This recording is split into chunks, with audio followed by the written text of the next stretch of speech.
Hey everyone, welcome back to our YouTube channel. In today's video, I'm going to show you how to create a wallet inside Telegram. First things first, open your Telegram app. Now we need to find the Telegram wallet bot. Go to the search bar at the top of your screen and type in wallet. Once you see the wallet, click on it and hit the start or restart button at the bottom. This will activate the bot and begin your wallet setup process. Click Open Wallet.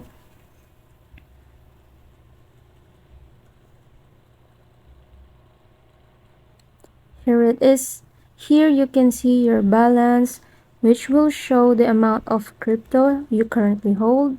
You can also check recent transactions or manage your wallet settings right here. And that's it. You've now set up your very own wallet in Telegram. If you found this video helpful, give it a thumbs up, and if you have any questions, drop them in the comments below. Don't forget to subscribe for more tech tips and tutorials. Thanks for watching, and I'll see you in the next one.